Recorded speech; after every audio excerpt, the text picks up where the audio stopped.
बसंत पंचमी की पौराणिक कथा, पौराणिक महत्व तथा ऐतिहासिक महत्व और जन्मदिन की कथा। नमो राघव भाई।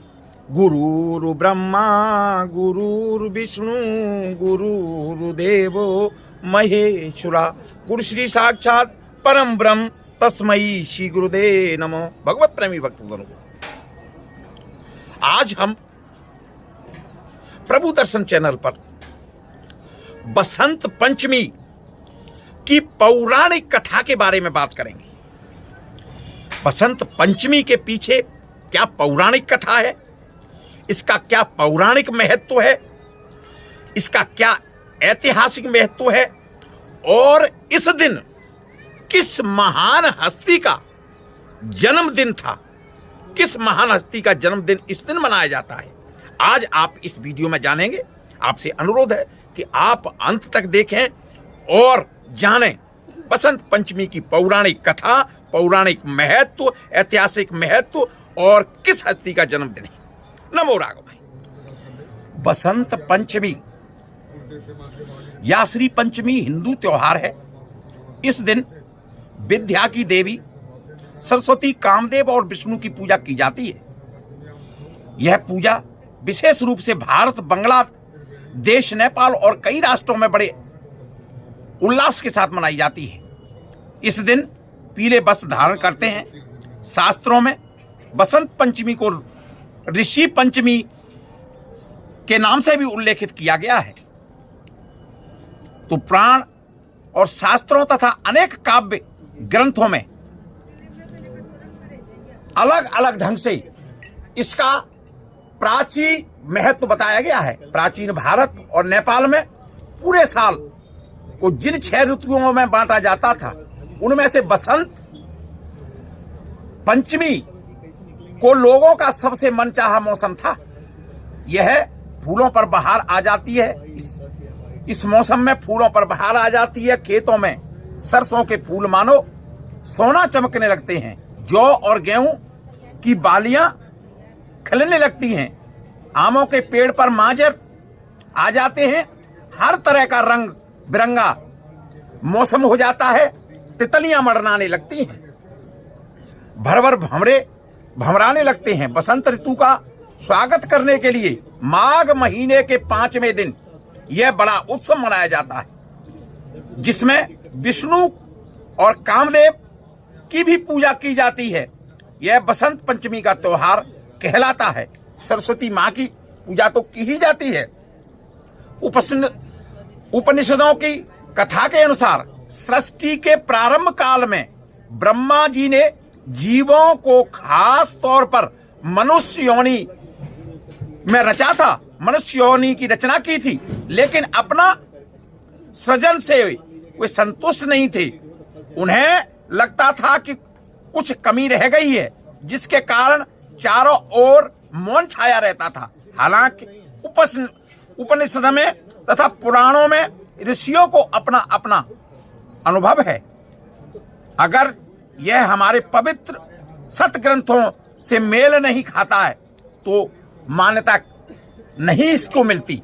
तब ब्रह्मा जी ने इस समस्या का निवारण करने के लिए अपने कमंडल से जल अपनी हथेली से लेकर के संकल्प स्वरूप उस जल को छिड़क कर भगवान श्री विष्णु की स्तुति करना आरंभ किया। ब्रह्मा जी के किए हुए स्तुति करने से ब्रह्मा जी ने सुनकर भगवान विष्णु तत्काल ही उनके समक्ष प्रकट हो गए और उनकी समस्या जानकर भगवान विष्णु ने आदि शक्ति दुर्गा माता का आह्वान किया। विष्णु जी के द्वारा आह्वान होने के कारण भगवती दुर्गा का तुरंत ही प्रकट हो गई। और जब ब्रह्मा एवं विष्णु जी ने उन्हें इस संकट को दूर करने का निवेदन किया तो ब्रह्मा जी तथा विष्णु जी की बातों को सुनने के बाद उसी क्षण आदि शक्ति दुर्गा माता के शरीर से श्वेत रंग का एक भारी तेज उत्पन्न हुआ, जो यह दिव्य नारी के रूप में बदल गया। यह स्वरूप एक चतुर्जी सुंदर स्त्री का था, जिसने एक हाथ में वीणा, दूसरे हाथ में वर मुद्रा थी, अन्य दोनों हाथों में पुष्प पुस्तक माला थी। आदिशक्ति श्री दुर्गा के शरीर से उत्पन्न तेज से प्रकट होते ही उन देवी ने बीना का मधुर नाद किया, जिससे संसार के समस्त जीव जंतुओं को वाणी प्राप्त हुई। जलधारा में कोलाहल व्याप्त हो गया। पवन चलते ही सरसराहट होने लगी। तब उसी देवी देवता शब्द और रस संचार करने लगे। फिर आदिशक्ति भगवती दुर्गा ने ब्रह्मा जी से कहा कि मेरे तेज से उत्पन्न हुई ये देवी सरस्वती आपकी पत्नी बनेगी। जैसा लक्ष्मी जी विष्णु जी की शक्ति हैं, पार्वती महादेव शिव जी की शक्ति हैं, उसी प्रकार से ये सरस्वती देवी आपकी शक्ति होंगी। ऐसा कहकर आदिशक्ति श्री दुर्गा सब देवताओं को देखते देखते वहीं पर अंतर्ध्यान हो गई। इसके बाद सभी देवता सृष्टि को संचालन में लग गए।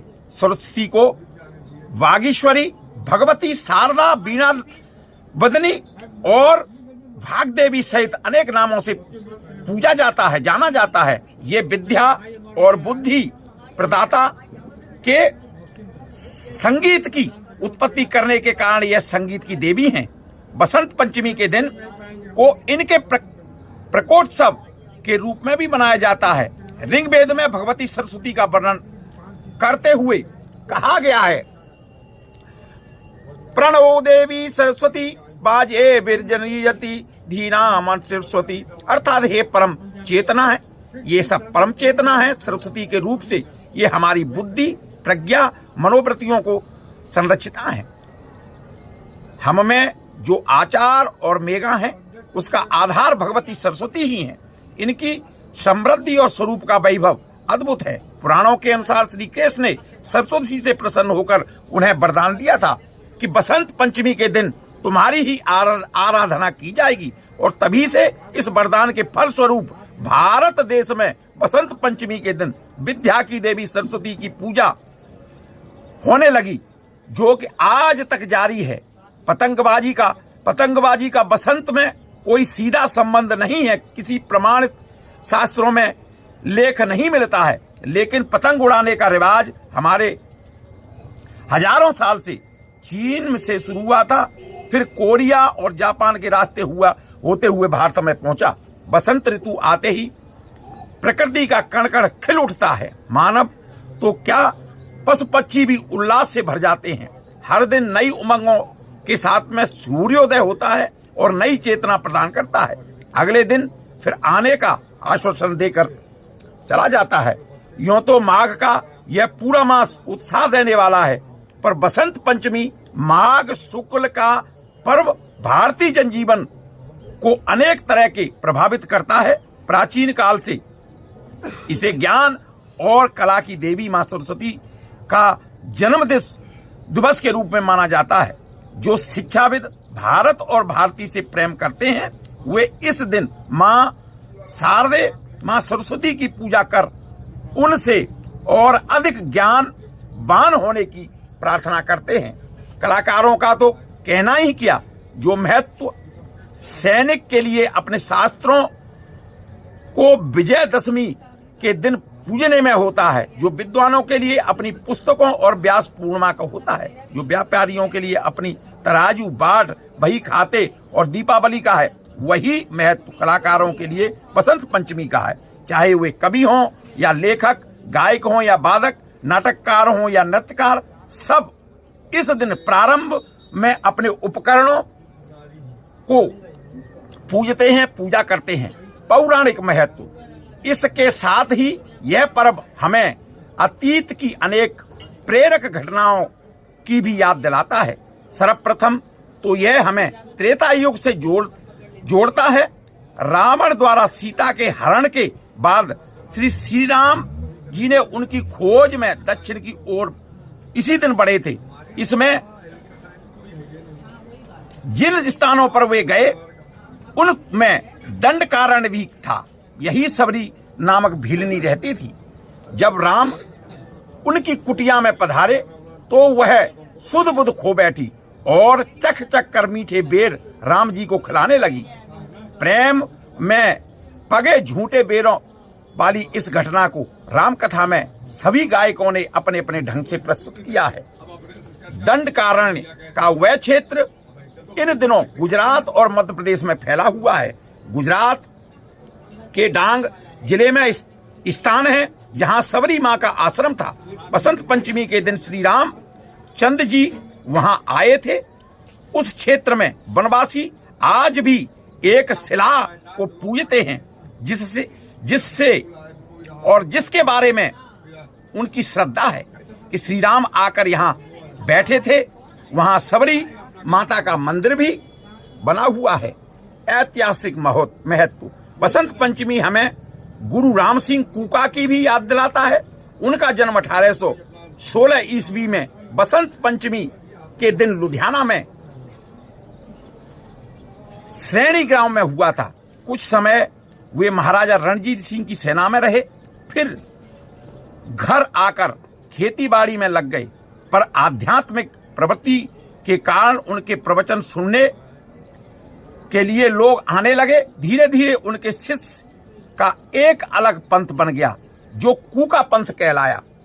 गुरु राम सिंह गोरक्षा, स्वदेशी नारी उद्धार, अंतर्राष्ट्रीय विवाह, सामूहिक विवाह आदि पर बहुत जोर देते थे। उन्होंने भी सर्वप्रथम अंग्रेजी शासन का बहिष्कार कर अपनी स्वतंत्रता डाक और प्रशासन व्यवस्था चलाई थी। प्रतिवर्ष मकर संक्रांति पर भेड़ी गांव में मेला लगता था।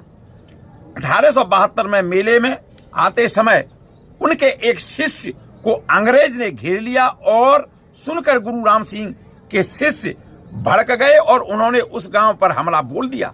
पर दूसरी ओर अंग्रेजी सेना आ गई, अतः युद्ध का पासा पलट गया। इस युद्ध में, इस संघर्ष में अनेक कूका वीर शहीद हुए और 68 पकड़ लिए गए थे। इनमें से 50 की 17 जनवरी 1872 को मलेकोटला में तोप के सामने खड़ा कर उड़वा दिया गया। इस तरीके की कार्य कूका प्रवान ने किया था। शेष 18 को अगले दिन फांसी दे दी गई थी। 2 दिन बाद गुरु राम सिंह को भी पकड़कर बर्मा की मांडला जेल में भेज दिया था। 14 साल तक वहां कठोर अत्याचार सहकर 1885 ईस्वी में उन्होंने अपना शरीर त्याग दिया। जन्म दिवस। राजा भोज का जन्म दिवस बसंत पंचमी को ही आता है। राजा भोज इस दिन बड़ा उत्सव करवाते थे जिसमें पूरी प्रजा के लिए एक बड़ा प्रीत भोज रखा जाता था जो 40 दिन तक चलता था। बसंत पंचमी हिंदी साहित्य की अमर विभूति महाकवि सूर्यकांत त्रिपाठी निराला का भी जन्म दिवस है जो 18 फरवरी 2000 को था। निराला जी के मन में निर्धनों के प्रति अपार प्रेम की पीड़ा थी। वे अपने पैसे और वस्त्र खुले मन से निर्धनों को दान देते थे। इस कारण लोग उन्हें महाप्राण कहते हैं। इस दिन जन्मे लोग कोशिश करें तो बहुत आगे बढ़ सकते हैं।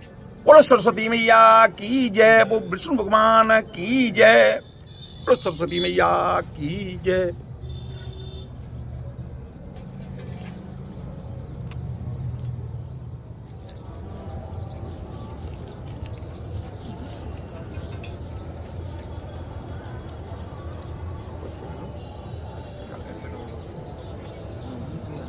हाँ भी सब लोग की आप भी करा देंगे। थोड़ा सा अच्छा नहीं, आप ऐसे ही रहो, इधर ही रहो, लेकिन इधर ही आओ। और कहीं हाँ भाई रहो यहीं पे। हाँ वैसे ओम हरिओम हरिओम हरिओम हरिओम विष्णु विष्णु विष्णु वर्धमान श्री सरदारा कल्प वही सर्वमंत्र कल्प करने के मुक्ति का भूमि पर कंडे आर्यावर्तान कर कुंडे से महादेव भागी रहते हो कलिंगा पटक कुंडे के माता नाम माता तुम्हें यहाँ से माघ मासे सुबह शुक्ल पक्ष 6 दिन सोमवार से नितायाम बसंत पंचमीयाम पूर्ण तिथौ अपना अपना नाम बोल लीजिए। त्रिवेणी स्नान पश्चात दान दक्षिणाएं, वस्त्र दान, द्रव्य दान, अजय कुमार समय ब्राह्मण गौतम कुटुंब हम संपत्ति दे छोड़ पहनने लायक तो पहनना इसलिए है ना। पहनने लायक मिलेगा तो क्यों नहीं पहनेगा कोई। स्वस्थ कल्याण होकर परिवार आनंद से रहे। आशीर्वाद। नमो राघवाय। आपने देखा कि बसंत पंचमी की क्या पौराणिक कथा थी, इस दिन किस महान हस्ती का जन्म हुआ था। इस तरह की जानकारी के लिए देखते रहें आप प्रभु दर्शन चैनल। यदि आप पहली बार देख रहे हैं तो आपसे अनुरोध है कि आप चैनल को सब्सक्राइब करें और लाइक करें, नोटिफिकेशन के लिए ऑल का बटन दबाएं, जिससे कि आपको हर वीडियो की जानकारी मिल सके। खुद श्रवण करें, अपनों को श्रवण कराएं और वीडियो को अन्य लोगों को भेज करके सनातन धर्म को आगे बढ़ाने में मेरी सहायता करें। नमो राघव।